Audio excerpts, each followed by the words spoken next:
Let me ask you something. If home prices were really going to come down, wouldn't we be seeing it clearly by now? Everybody, Bob Sokoler, owner of the Sokoler team at simpler.realestate, formerly Remax Properties East.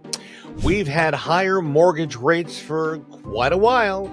Inventory has improved in certain parts of the country, including a little bit here in Louisville and southern Indiana, and buyers aren't bidding aggressively the way they at least were 2 or 3 years ago. So it makes sense that a lot of people are thinking, okay, this has to be the year prices finally fall, right? Right? Maybe not. Once you step back from the noise and focus on the numbers, the situation is not as simple as it feels. Yes, the market has shifted. Yes, things have cooled from the frenzy we experienced a number of years ago. But cooling off and coming down are two very different things. So today, let's look at what the numbers are actually saying and what that means for you if you're buying or selling in 2026. All right, so no drama or fear-based predictions, just data and perspective. So let's start with number one, what the national data shows. We start with what the data is actually telling us. The Federal Housing Finance Agency, or the FHFA, releases a quarterly house price index that tracks home values across the country. It's the most recent report, quarter one, 2026. Prices are still up compared to the same time last year. Now, the growth rate is much slower than what we saw during the pandemic surge, but it's still positive. That matters because when people talk about a housing correction or crash, what they're usually imagining is broad national price declines across the board. Now, that's simply not what the data is showing. Let's look at Zillow. Zillow Home Value Index also shows that U.S. home values are slightly higher than they were a year ago. And again, we're talking about modest growth, not dramatic or overheated, but not negative territory either. Then we have Redfin's 2026 housing forecast. Redfin is projecting roughly 1% price growth nationally this year. It's steady and measured, and it lines up with what we're seeing in other reports. That's a very different environment than 2021, and it's also very different from the collapse we saw in 2008. So when you step back and you look at the broader picture, the pattern is consistent. Growth has cooled, things are more balanced, but prices aren't falling nationally. Now that takes us to item number two, why it feels like prices should be falling, right? Homes are still expensive, monthly payments are high because of mortgage rates, first-time buyers are stretched. So emotionally, it feels like prices should be correcting, but here's what's really happening instead. Higher mortgage rates cool demand, yes, but they also locked many homeowners into low-rate mortgages from a few years ago. That limited the number of people willing to sell because giving up a 3% rate for a 6 or 7% rate is a big jump. Most are saying, not going to do that. Never surged the way some had expected.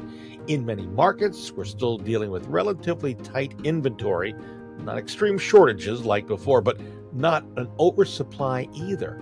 And when supply stays tight, even softer demand isn't always enough to push prices down significantly. And the balance is what's holding prices steady. Buyers are more cautious, sellers are more realistic, but neither side is desperate, and markets don't crash when both sides are relatively stable. And that takes us to number three, what could happen in the rest of 2026?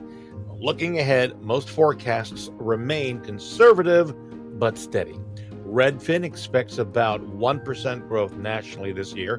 Zillow anticipates modest appreciation as well. FHFA's data continues to show year-over-year gains. When several independent reports show the same trend, that adds credibility, but it doesn't mean every city is experiencing the exact same conditions. There are pockets, especially in some oversupplied metro areas, where prices have softened, and we may see a little more of that in specific markets. Local conditions can vary depending upon inventory levels, job growth, and buyer demand in that area. But nationally, the data does not support the idea of broad housing downturns. What we are seeing is normalization. The market has shifted from rapid acceleration to a steadier pace, and that's actually healthier in the long term. What it means for buyers and sellers is number 4 in our categories, and what that means, if you're waiting for a dramatic drop in home prices, the data suggests that may not be the most likely outcome. However, buyers today may have an advantage that didn't exist a few years ago: less bidding competition, more inventory choices, more negotiation flexibility. Those factors can sometimes create more opportunity than a small price decline would. So in other words, you may not see lower prices, but you may see better terms. And in many cases, that can have just as much impact on your overall investment. So now let's just talk about what this means for sellers. For sellers, this is no longer a name your price market. Pricing strategy, presentation, and preparation matter. Buyers are comparing more carefully now. They have options. That means positioning is everything. But values are not collapsing. In most markets, well-positioned homes are still selling at stable levels. The sellers who win in this market are the ones who price realistically from the start and present their home in a way that stands out. So, are home prices finally coming down in 2026? Nationally, the data says no. And what we're seeing instead is stabilization. The rapid run-up we experienced a few years ago has leveled off, but broad price declines just aren't showing up in the national numbers. Now, what's happening across the country and what's happening in your neighborhood, like Louisville and Southern Indiana, can be two very different things. Real estate is local, and that's where the real story is. If you're wondering what this means for your home's value or your buying power, well, let's take a closer look at your specific market. You can reach out to schedule a one-on-one strategy call with me, and we'll build a plan that makes sense for you this year. If you found this breakdown helpful, make sure to like and subscribe so you don't miss future market updates and practical real estate insights. By the way, we talk about this and a whole lot more every Sunday morning on my radio show. It's from 8:30 a.m. to 9 a.m. on radio station 840 WHAS. It's 8:40 a.m. And if you don't have an AM radio, listen, don't worry about it. Go to your browser on your phone or your computer, type in 840 WHAS, and it's an iHeart radio station. You'll be able to listen live as we're on the air. Again, 8:30 to 9 a.m. Sunday mornings on 840 WHAS. Well, that's all the info I've got for you now. I'm Bob Sokoler, owner of the Sokoler team at simpler.realestate. Thanks for watching.